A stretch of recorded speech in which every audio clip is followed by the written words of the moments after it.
Hello, all right, let's get started logging into IXL and see what we have going on here. So I'm at IXL.com. Here's the login page. You can see really quickly it's got just a lot of practice questions for math and language arts, all the way from kindergarten to 12th grade. We got available here for kindergarten to 6th grade for our school. But it's got a lot of good stuff, all aligned to state standards, easily searchable, and it's very engaging content. So let's go ahead and log in.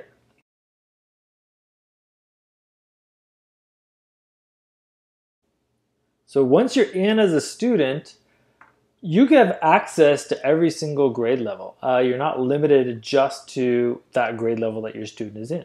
So you can see here, I can access all the way through pre-kindergarten, kindergarten, first grade, all the way up to pre-calculus if I want to. But chances are you're mostly going to stick with your grade level. So if I click on, if I have a third grade student, I'm probably going to come to third grade level content. And that's one way you can access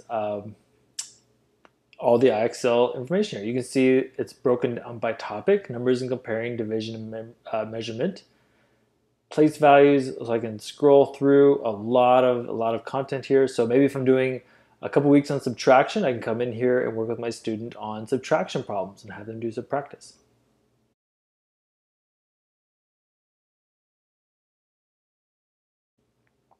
So coming in, working by grade level, and aligning it to whatever you're using as your main content is going to be a great way you can use IXL. IXL is practice for skills and fluency. It is not instructional at all. So you need to have a math book or some other sort of math curriculum, or if you're doing language arts, you need to have a language arts curriculum. But IXL would be a great place to come in and complement what you're already doing. Have your students do 15 minutes at the end of the day, just practicing what they've learned already in math and getting getting quicker and better at what they've already learned.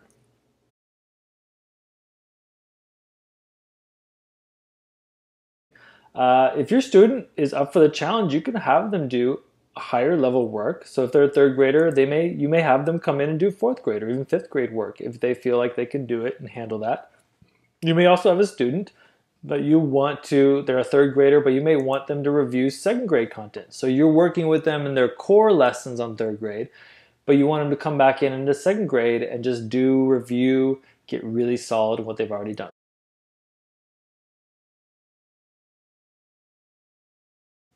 The other way you can use it is notice how everything's all aligned by state standard. I have A's, H's, Q's. We have a sheet that we can give you that will take your students' MAP assessment scores. They get a RIT score, and it breaks down by both math and language arts, different strands. And we have a sheet that'll align your students' MAP scores with what IXL lessons would relate to that. So you could use your MAP scores to help guide what you want your students to practice on, especially for those target areas that your students may be weakest in. Maybe they come in and work on the skills that they really need to improve in and use IXL as a way to kind of supplement and fill in those gaps that the MAP assessments is showing. But there we go. There's a number of ways you can use this. It's all in here. It's all organized nicely. And that's the key, is a lot of content available for your students to practice.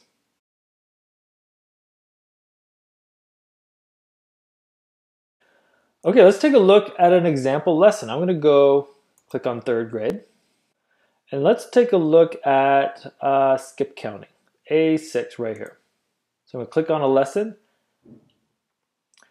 Let's see what we got here. Notice I'm given problems attempted, how much time is elapsed, so it's keeping track of how much time I spend, and it's giving me a SMART score. My SMART score, I get points adjusted as I get higher, but I get points for getting questions right, but I lose points if I get questions wrong.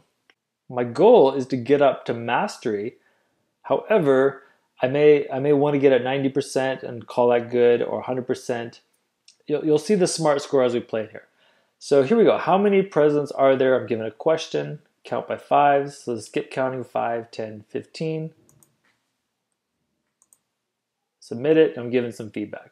How many crutches are there? 2, 4, 6. Awesome. How many books are there? Oh man, let's say, okay, 1, 2, 3, 4, 5, 6. Let's just say I count wrong and I say there's a 90. Well, here's where I'm giving some feedback. So it says, sorry, you're incorrect. The correct answer is 100. But then I'm given a nice explanation. How many books are there? It says count by tens. Well, that makes more sense. 1, 2, 3, 4, 5, 6, 7, 8, 9, 10 books. 20, 30, 40, 50, 60, 70, 80, 90, 100. So the answer should be 100. Oh, I can see each section is tens. It makes more sense. So it gives you a really good feedback on problems you do miss, so it's still a learning experience. You're practicing, you're getting fluent. It's not directly teaching you any topics, but it's giving you feedback when you do miss on how you should do it right. So I'm going to click I got it. I think I understand now. How many shampoos or bottles are there? Count by fives, 5, 10, 15, 20, 25, 30, 35, 40. And you can see the SMART score keeps going up. 8. Count by 10s, 20, 30, 40, 50, 60, 70. And the idea is students go on. They go on. If they do miss some, it'll lower their score. So let's say I only put in 30. You can see my score bumps down to 56.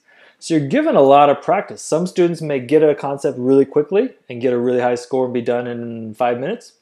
Sometimes students may miss some, get some right, miss some, get some right, and may spend 20 or 30 minutes. Keep in mind how your student is doing. We've noticed from experience students can sometimes get frustrated if they keep missing and see their score drop down, and they try and get some right, then they miss one and it drops down. So it may help to have your student take a break or work on it for a timed amount or come back to a different lesson, come back to it later. Just make sure your student's not getting overly frustrated with how they're doing.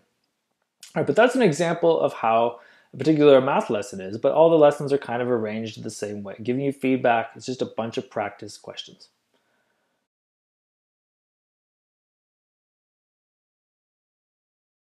So with all the practice, again, you can see there's a ton of practice problems. It'll take a while for students to work through all this. The goal would be to have students do about 15 minutes a day. There's a lot of ways where you can check and see how students are doing. The students love the awards section. So as they do get time put in, or as they do answer questions, or they do master skills, you're given little prizes. So I've already earned the fox because I mastered one skill. I got all the way up to 100% in one category. I've also earned the lizard because I practiced for 5 minutes. So it'll unlock challenges. It'll say, hey, you got a different prize. So it kind of gives a little game aspect and gives a little award aspect as students are accomplishing things. So they fill all the chart in. It feels kind of nice. So that's what students like, all under the awards. For parents, there's a whole section on reports. And this has got a lot of great information, targeted information with how your students are doing. So under Reports Home, I have a status, so I can get an overview of how my students are doing. I can filter by math, English language arts, grade level. And I can see how much time have they spent month by month. I can see what skills they practiced. I can see, oh, they spent 4 minutes there, did 32 problems. I can see what they need improvement on, so it even gives me, this is the one I just did, so I stopped at 56. I need to work on that one a little more to get my skills up. I can see usage, so I want to know how much time have we spent doing it. Again, just click through all these. There's a lot of different reports. Feel free to ask any Summit staff member if you need some help in knowing how to interpret these or which reports are the most useful. There's reports on performance, so I can specify by category, specify by skill. Most of the times, you're probably just going to want to use the overview just to get a quick idea of how students are doing. The other one nice is trouble spots. Say you've been using IXL for half a year, you've been using it really consistently, and you just want to take a look back and say, okay, what have you been working on? You've been working independently on it. Let's see what your trouble spots are.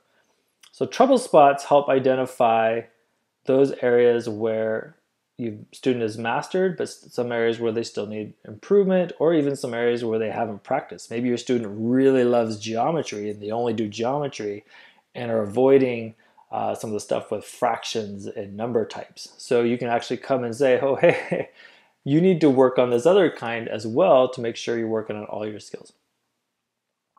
But reports are a very handy way to kind of summarize and categorize and get some information about how the day-to-day use is going.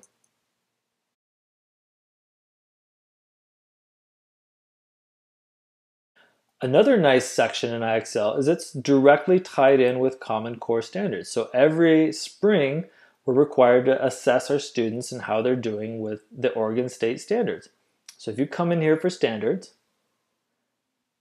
scroll on down to Oregon, and if your kid is a third grader, you can see how well they are doing with the third grade Common Core standards. So we can view another report. So this would be a good one February or March, as we're getting close to that time where we have to take the state assessments. Come and see how your student is doing by performance strand. So you can see how are they doing on E7, writing multiplication sentences for number lines. That's something they're going to be assessed in the Common Core State Standards.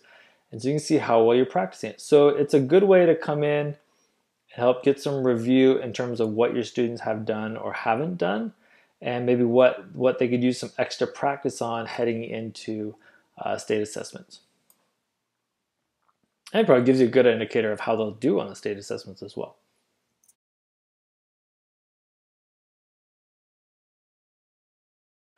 Okay, so that's a brief introduction to IXL. It's really easy to use. I just definitely encourage your students to use it. Again, I want to remind you it's a great supplemental tool, so you should use it to complement what you're doing already with your students. So if they're working through a math book and they're learning about triangles or learning about geometry, come in here to the appropriate grade level and have them practice those same skills in kind of more of a game format IXL. Again, I would really shoot for doing about 15 minutes every day with your student just to build some of the fluency and practice on what they've already learned earlier that day. And then by the end of the year, you really want them to get through nearly or most all of the third grade content. This is what a third grader would expect to work on and practice on over the course of the year. So you can see, there's probably enough here to do one of these every single day. That might be a nice thing to do. If they finish one in 5 minutes, that's a great day. If it takes them 15, 20 minutes, maybe that's what it takes to practice that skill.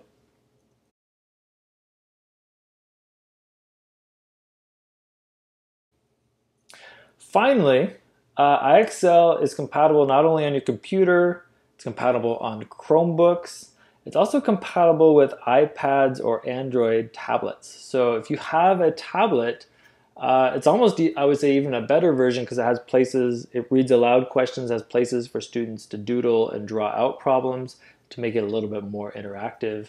But you can also take it with you on the go, have them practice math while you're running to do some errands or at the doctor's office. But it makes it a little bit more convenient for your lifestyle, having them learn while you're also doing everything else in life. Okay, hopefully that is a helpful introduction to IXL. It helps give you some ideas about how you want to use it with your student. Please contact any of our Summit staff members if you want some additional ideas, or if you just need some support in knowing how to teach and implement IXL into what you're already doing with your student.